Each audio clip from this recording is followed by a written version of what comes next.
All right. Today I want to talk about International Women's Day. It was 1974 when I was 32 years old. I was living in Redding, California, and I ran into or met a young teacher, a high school teacher. And I don't know exactly how this happened, but in the course of meeting her, she told me the story of International Women's Day. Or she told me she was getting ready for International Women's Day, and I'm going, what's that? And so she told me the story. And so since then, I've been telling that story as often as I can to everybody that I can. So this is the story that I learned in 1974 about the working class origins of International Women's Day. In 1912, although the dates, they're this historical situation or reference that I'm going to make, there are differences of opinion of when it happened. But anyway, in New York City in 1912, let's say that's the right date, at a garment factory called, and now I am forgetting the name of that,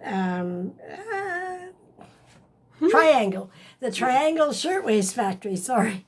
The Triangle Shirtwaist Factory in New York City employed women, mostly immigrant women, to sew shirts. And there were 9 stories in this building. It was a very big building, and the doors were kept locked.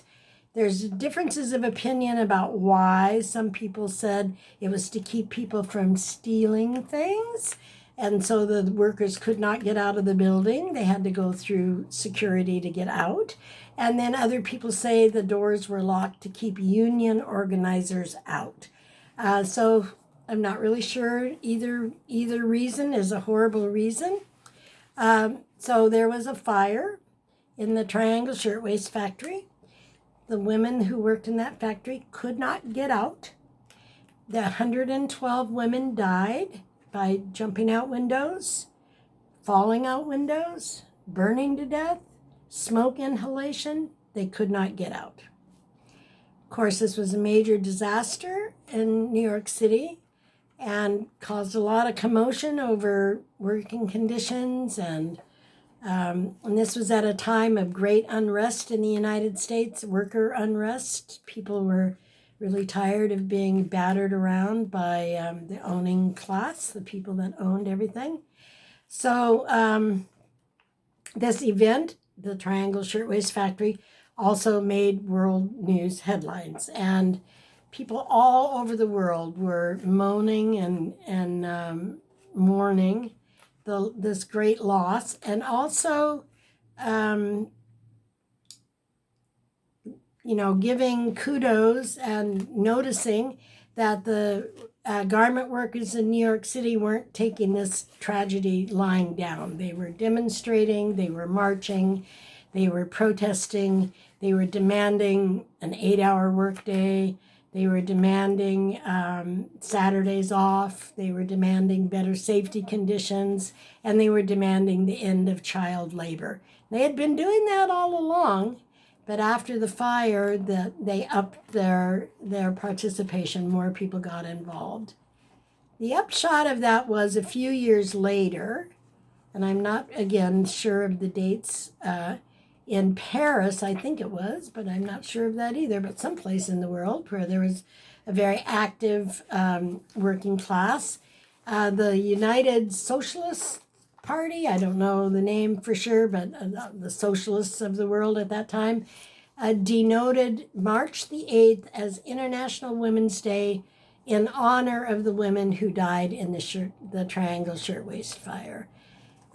Since then, that holiday has been celebrated all over the world except the United States. It's never been an official day on any U.S. calendar that I've ever seen. It might be now, but even during the feminist years, it never got on a calendar. It's rarely acknowledged. At the time I started writing about this in 1994, even NPR didn't mention it a few times. And since then, since I've been noticing it and thinking about it and caring about it. Sometimes you hear about it, sometimes you don't. This year, I think we're going to hear about it. This year, I hope we're going to hear about it. And I hope that working class women get the credit that they deserve, that we deserve, for the kind of courage and bravery it has taken for us to survive all these years in a patriarchy, where we're second-class citizens completely, where we're an afterthought. I was raised during the days when he meant everybody. Thank goodness those days are over, sort of, more or less. Trying to come back, but no. Okay, so that's what I wanted to talk about today, the working class origins of International Women's Day.